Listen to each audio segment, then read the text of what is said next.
Valentina Konstantinova has put the past few weeks to good use. She's turning these old window frames into decorations for the rooms in her hotel.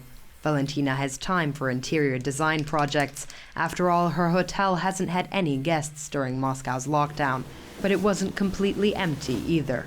Since early April, she's been hosting survivors of domestic violence.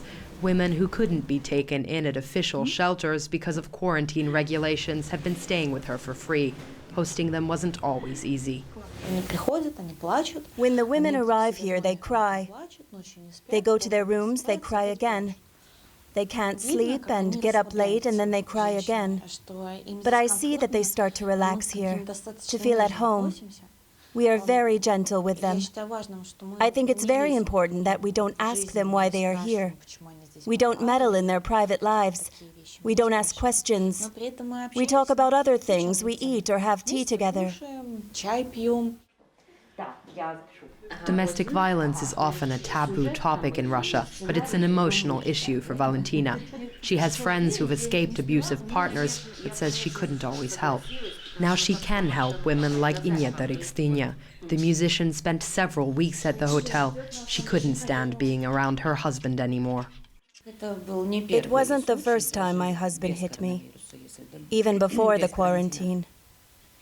When you love someone, you forgive them. But the fourth or the fifth time, it's just impossible to bear. Something clicks in your head. It made me just get up and leave. I couldn't stand it anymore.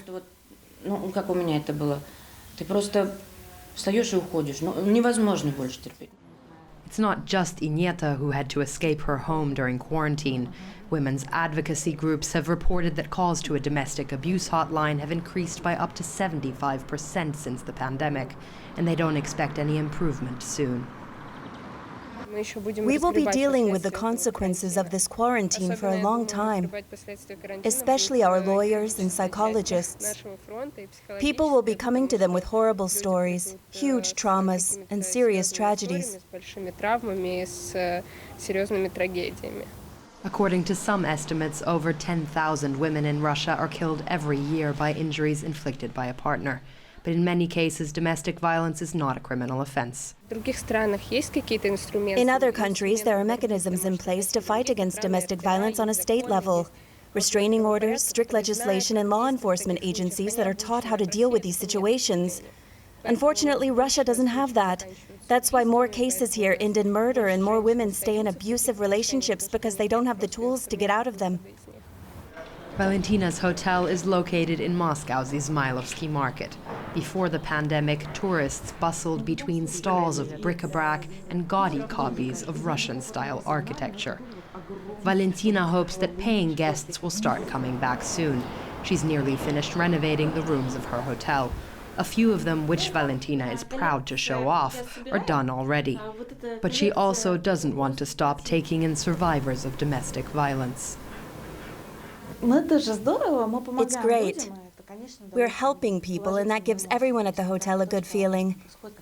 Even if it's not always easy with the women, and there are sometimes tough situations, knowing that we are doing something good lifts our spirits and makes us more ready to fight for the hotel after the pandemic.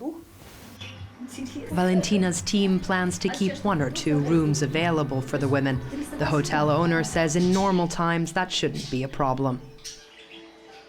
Hotels shouldn't see this as a huge sacrifice to society or as a huge expense. It actually costs almost nothing. Essentially, it's just the cost of cleaning the sheets. For many women, Valentina's commitment has already made a difference. Her time in the hotel has given professional singer Inyeta the strength to start over. Приснятся мне бездонные глаза милой мамочки моей.